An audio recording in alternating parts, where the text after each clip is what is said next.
In many cities across America, Canada, and other countries, this is Pride Weekend. I'm gonna marry this one. It's like for reals. This is the greatest human I've ever met. A festival for the LGBTQIA community.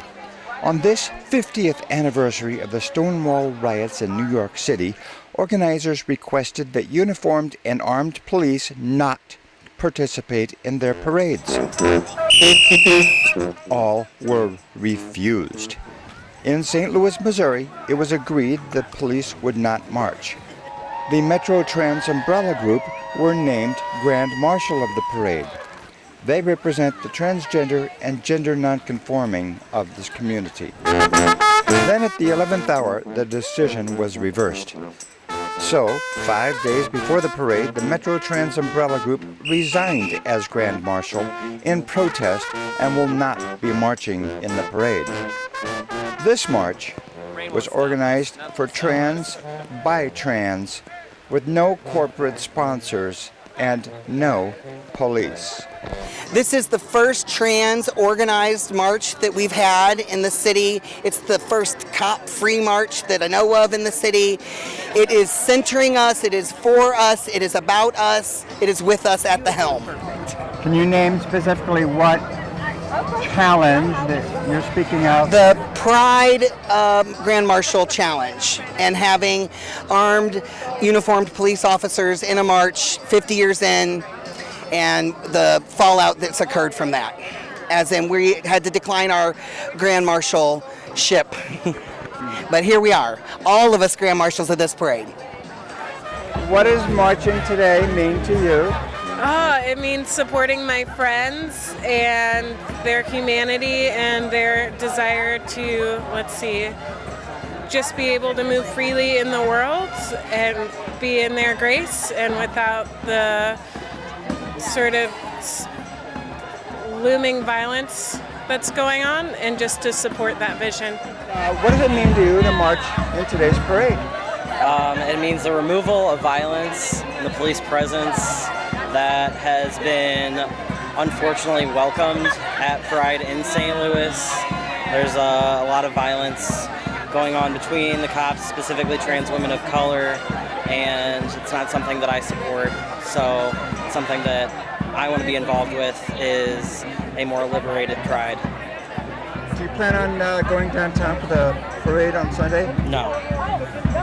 Want to share why?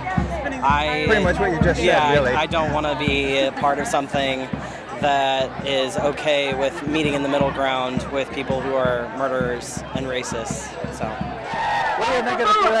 I loved it. I was really happy that it happened, and I think it represented a lot to the people that were here that felt excluded from the rest of the Pride events that are happening in St. Louis. What happened here in St. Louis? Whew, a lot. Okay, so MTUG was asked to lead the parade at what we call corporate pride or city pride. And this was the first time that this was going to happen, where they weren't going to have uniformed and armed police in the parade.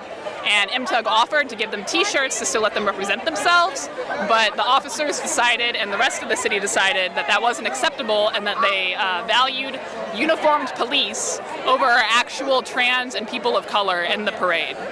So. Come eat. We've got all kinds of food for all you beautiful humans. In just a few minutes, we're going to have a couple of speakers. This is the first transgender march here in St. Louis. Right. What's the significance here?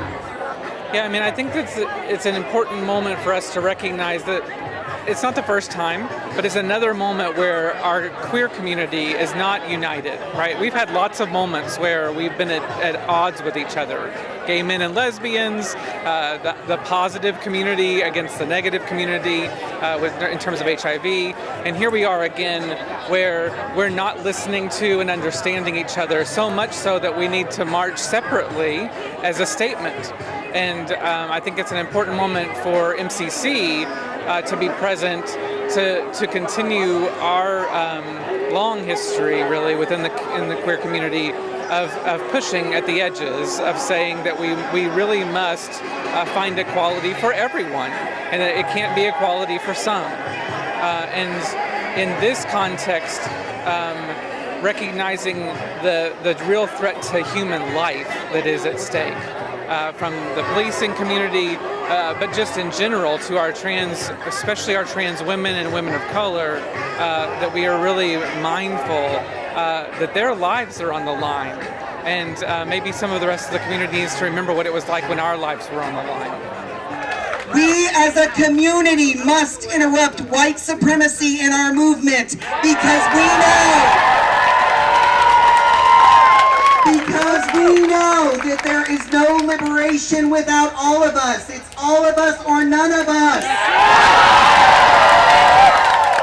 We need affordable, accessible housing that's affirming to our trans existence. We need jobs with a living wage. We demand trauma-informed medical care. We need to see ourselves reflected in leadership. The thunder and rain began as the march started and continued till the end, but it did not dampen the spirits of those attending. If anything, it intensified the spirit of the march. In St. Louis, Missouri, Jane Wilson reported. I was